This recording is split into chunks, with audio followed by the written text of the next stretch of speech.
Right, I'm going to meditate. Has everybody got everything they need? Okay, see you in a minute then.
The secret healer invited me, the spirit of frankincense, the Queen of Sheba, into the shed.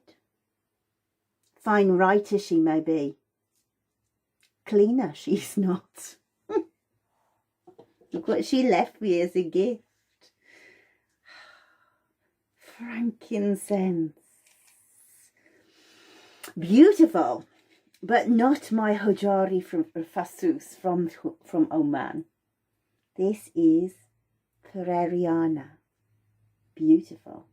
Nevertheless, from Somaliland. Shalaki, they call it in Sanskrit. Food of the gods. Lebona to the Hebrews. Frankincense to the Romans. Frank, free and abundant.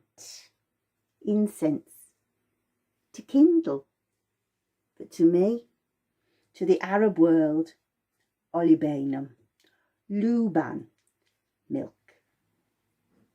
Do you know it's mentioned 140 times in the Bible? Only myrrh is mentioned more often. Of course, famously, it was bought as a gift to the Christ child. I wonder if the Magi were referring to the prophecy in Micah that the Saviour of Israel would come from the town of Bethlehem. Beautiful.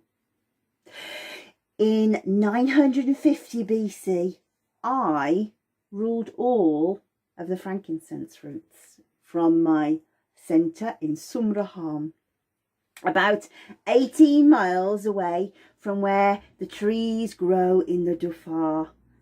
And it's a very foggy area and it stifles the trees, so they grow slowly, and there they bring the most beautiful of all the incenses. And in 1000 BC, Sumraham was the greatest city in southeast Arabia, and from there I controlled the frankincense from the Dhofar and the myrrh from the Yemen. I welcomed ships from India, from China, bringing silks and spices. And Sumraham sat about halfway between Rome and India. No accident. We were guarded by a beautiful natural harbour. Look at all my frankincense amber going. Falling off. We were guarded by a natural harbour which protected us from traders and bandits. For bandits are the curse of frankincense. There's a saying that there are two types of Arabs. Those that work those that tried to take it. I was always aware they were going to, but in the Dhofar, in the trees, you can read how Pliny says, once the incision has been made in the bark, nobody takes his neighbour's incense from the tree. And this was wonderful, but later I'll tell you how that was our downfall. Sumraham was a thriving metropolis. We had many residences, lots of storage for the beautiful frankincense, and the temple in the corner was devoted to the moon god Sin, who overlooked our beautiful incense. And the frankincense trail zigzagged right across Arabia on the trail that I had arranged and agreed with King Solomon.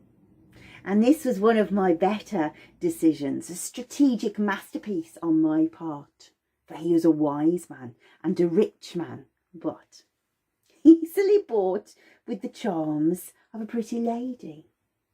I didn't wear my snakes that day. Between us, we agreed the route that would go backwards and forwards between watering holes and caravanserai. Caravanserai are inns that were put every 25 miles between the posts for watering, amusement and food. More importantly for me, for levies. Every time the caravan stopped somewhere, a levy had to be paid to the priests who were guarding the town, to the escorts who would take you through the narrows between the caves, to the customs officials, to the market traders, to the merchants themselves. Everywhere carried a levy. You may call it protection racket. I call it monopoly. The worst, though, the worst of all the levies didn't come to me. The Romans, they knew what to do. As soon as we reached a customs official, they would tax me and tax me and tax me on frankincense, on corpses that we could not bury. Slaves tried to take a slave into Rome and they freed them. Oh. Romans, but they were a necessary evil. Annually, they literally spent £1.28 billion on frankincense with me. How much do you think I spent back with them? Nothing. Not a penny. So our caravans were my pride and joy.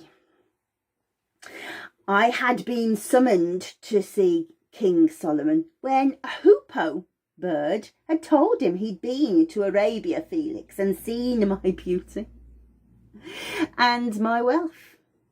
And so he wanted to make an agreement. So we hashed it out.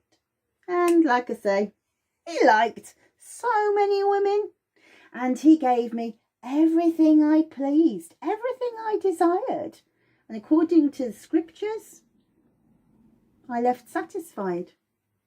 Now, between you and I, that press release must have been written by him.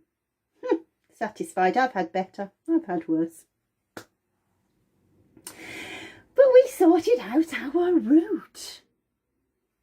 And it was worthwhile doing because, you know, King Solomon, through his 39 years on the throne, amassed 666 tons of gold. He had previously been to Ophir. Have you heard of Ophir? Maybe somewhere in India. They don't know today. I saw it.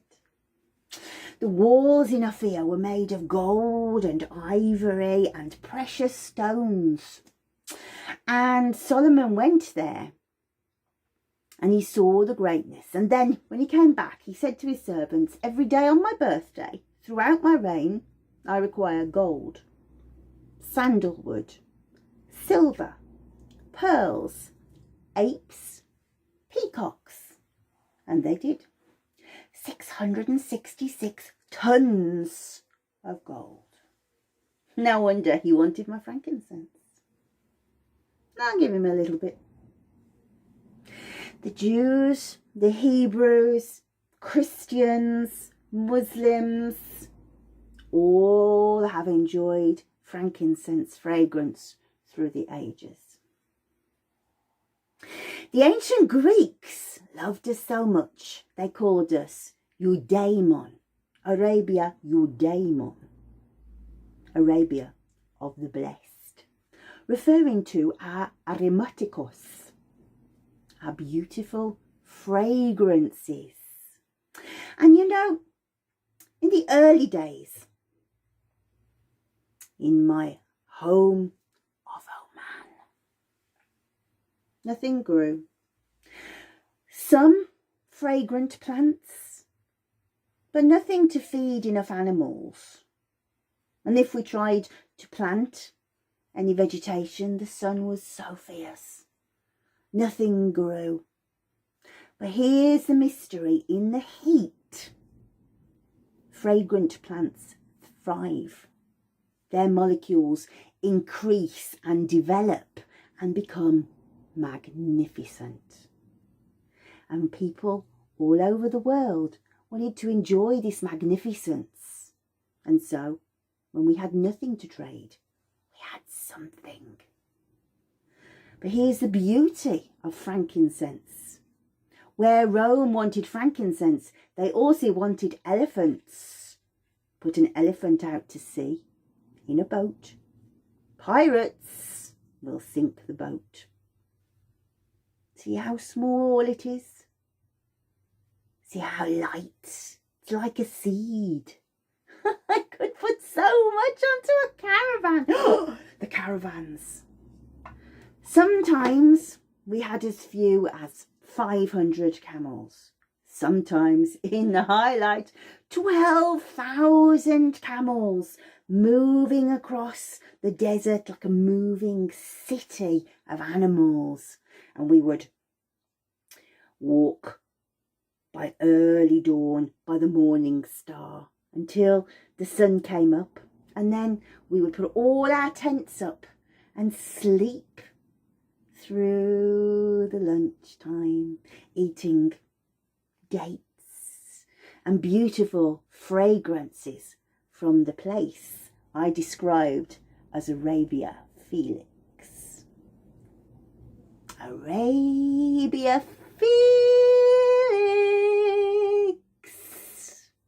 Cinnamon, saffron from crocuses, sweet fennel, leeks.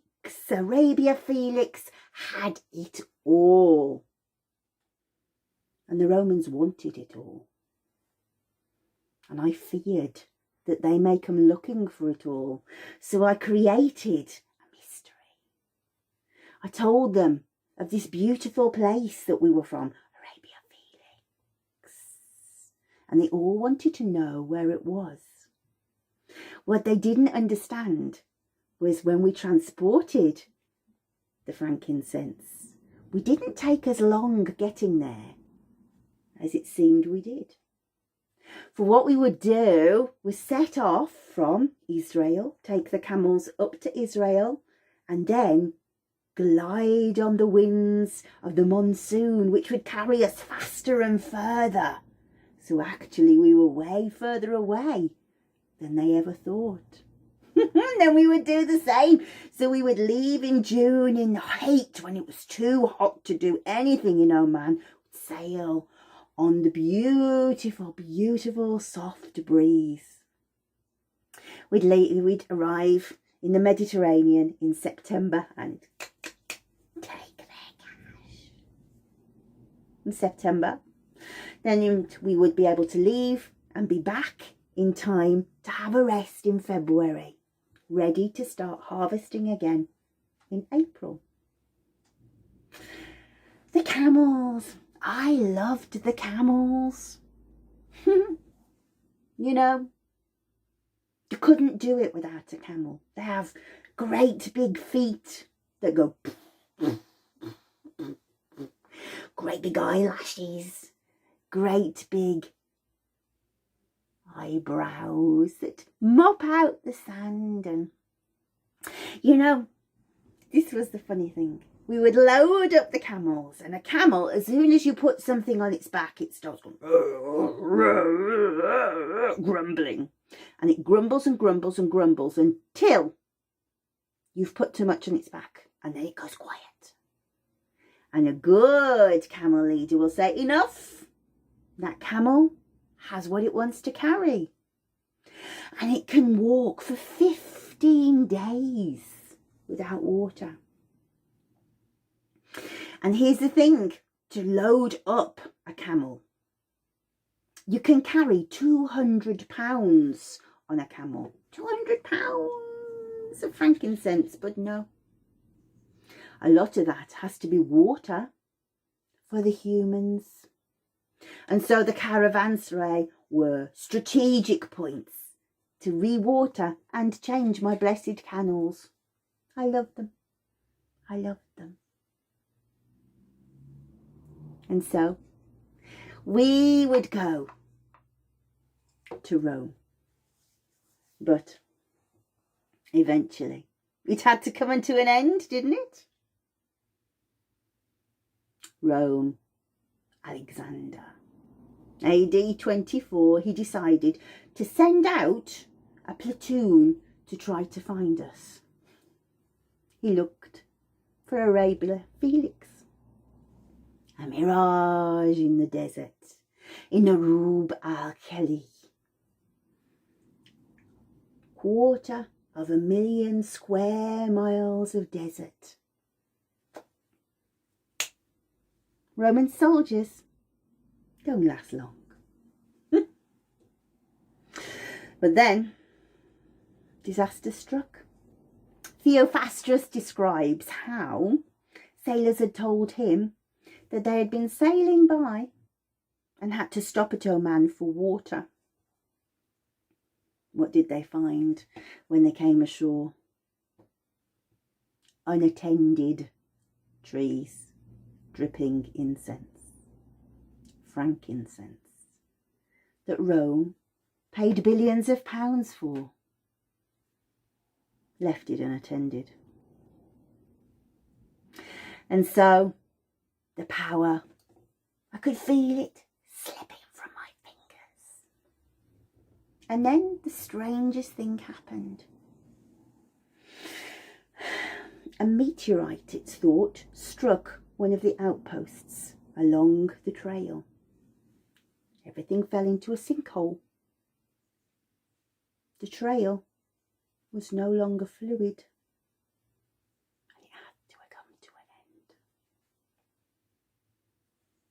But of course, frankincense, my beautiful, beautiful frankincense, still fascinates people, still illuminates the prayer. It's a bridge between the celestial and the physical. Beautiful, beautiful. Mostly, it comes from Somaliland. Carteria, Somaliland. Because what exists from where the original frankincense comes is war. One of the largest importers of frankincense at the time of the Queen of Sheba's reign was the Temple of Bel, or Baal. 1,000 tons a year. And the Temple of Baal existed until 2015, when it was blown up by ISIS. It's a very sad day. And I must explain, my snakes, for frankincense trees are surrounded by poisonous snakes. And if you listen to Strabo or Pliny, they talk about how flying snakes used to protect the trees. Now, one of the texts talks about how they were the same snakes that used to plague Egypt. And in Tutankhamun's tomb, there was found a beautiful neck collar of a flying snake. Who knows? Who knows? But in the days of Sheba, she didn't have trains. In the days of Sheba, sacred families would care for the trees. It was their job to make the incisions, and they knew exactly where to place the incisions, how deeply to place them, and where exactly and what time of year to do it, and when the tree was ready to milk. They would sing incantations, sacred frankincense songs, and light the frankincense and wave it around the tree to purify it, to appease the snakes, to appease the spirits that lived within the tree. For I am in agreement with the Bedu that only something so supernatural could exist in the heat that it does. Beautiful, beautiful frankincense. But now, it's thought that in 50 years' time, 90% of the frankincense will have gone. Climate change, over-harvesting, particularly for essential oils. But in the 1960s, the areas were split up and sold off, no longer belonging to sacred families who knew the rules. And so now, immigrant harvesters plunge the knife too deeply. They milk too much. And where a tree should be incised 12 times in a year, 120 incisions are now made.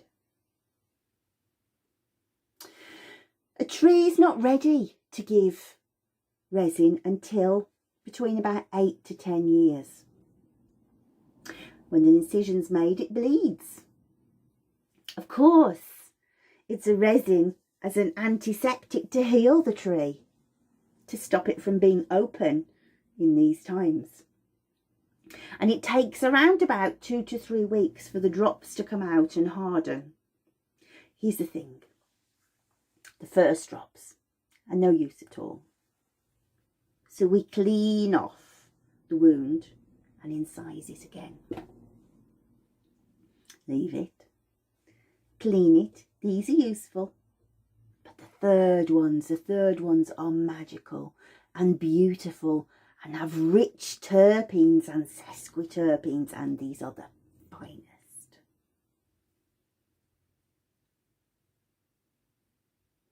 People steal them now. Traders come in, say to their merchants, let me take this on loan, take it to a dealer and show them. They never get paid. It's yours and my responsibility to buy fair traded. Look, find out. Does your dealer know where it came from? Do they know its Latin name? Can they tell you where it came from? It's important to know. 2,000 years of history is nothing. People have loved and desired frankincense for at least 5,500 years and have been ready to die for it. Make sure you don't kill that tree. So why is it so important? Well, many reasons. Bedouin ladies, when they're pregnant, chew the gum because they hope that it will encourage their child to have a spiritually and intellectually elevated life. It's beautiful for the lungs. It's anti-inflammatory. Most importantly, it slows the breath. It's very good at being able to ground the body. So if you feel yourself, I can't use the blonde hair. If you feel yourself spinning out of control, most importantly, close the eyes. Take a breath in, and that breath in is the one that brings you back to yourself. And know that those thoughts that tick, tick, tick, tick, tick, backwards and forwards, squabbling with themselves, know that they are not you. They are neurotransmitters firing, nothing more. So close your eyes and say, hello. And that echo in your mind with nothing but that hello, that's me.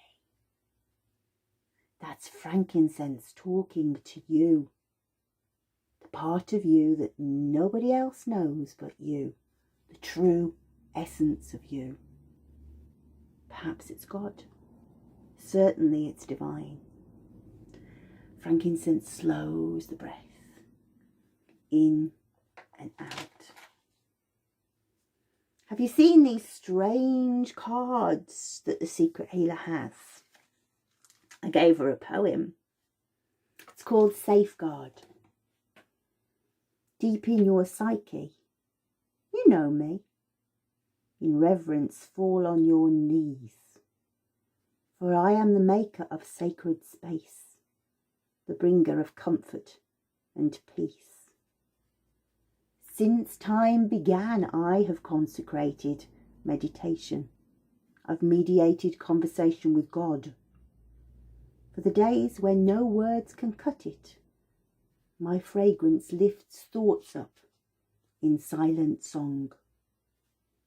Perhaps around corners lurk dragons, and horrors torture your brain.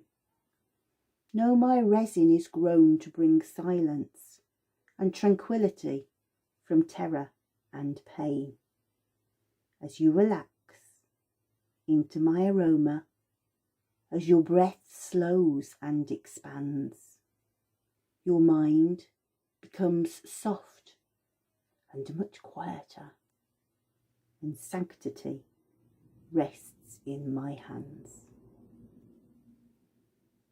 It's blessed, a blessed, blessed resin. And it vibrates, of course, on the crown chakra. If you haven't got snakes like I have, this is your connection to God, to cosmos, to collective consciousness. Universal love. It's ruled by earth, the time of abundance, but also by metal, the grief of letting go. Most importantly, it's ruled by the planet Sagittarius. Expansion, spirituality, quest to understand truth, silent, silent prayer. Beautiful. It's justice, it's noble truths, it's culture, education, quiet, happy, uplifted, searching for destiny on the next star. So, welcome to my world. Enjoy frankincense. And as the tongue of the trees cards tell you, nurture the heart, free the mind, restore the body.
Bit weird. What do you want for tea?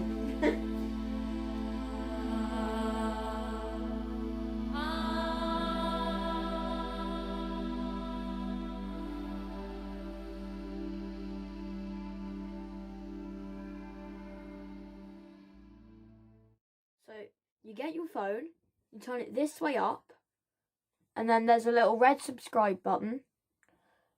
Turn it grey by clicking it, and then there's a little bell.